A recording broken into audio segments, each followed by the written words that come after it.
how many people set the first day of Ramadan as a day in which they will give up an act of disobedience, but they don't live to see that first day of Ramadan. And do not be fooled into thinking that on the day of judgment, if Allah subhanahu wa ta'ala were to ask you, why didn't you quit that sin? You could say, oh Allah, I was waiting for the first day of Ramadan. Good luck with that excuse on the day of judgment. It's not a very good one. You have to quit your disobedience with a sense of urgency. The sins that are a distraction between you and Allah, you were to quit them yesterday, not tomorrow. And so those are the first distractions that you remove between you and Allah subhanahu wa ta'ala. And then there are distractions that are completely unnecessary in our lives. Those who turn away from idle speech.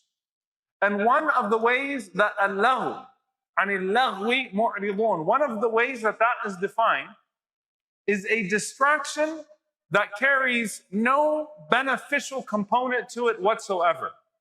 And so you indulge in idle speech, you indulge in distractions that have no benefit whatsoever. There is no need to have those distractions in your life in the first place.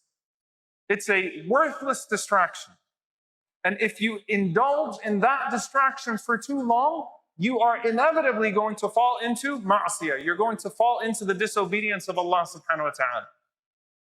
But then there is a third level of distraction.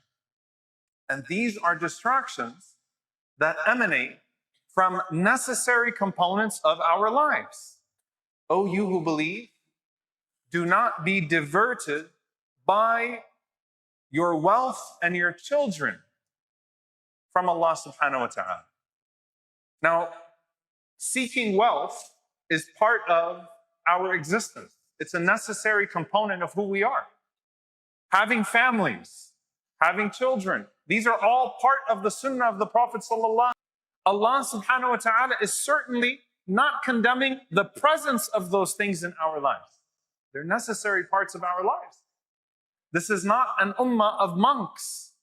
We believe in getting married. We believe in having children. We believe in pursuing this dunya to an extent that it doesn't distract us from the akhirah. These are parts of our religion. And we believe that these things can actually become rewardable components of our lives.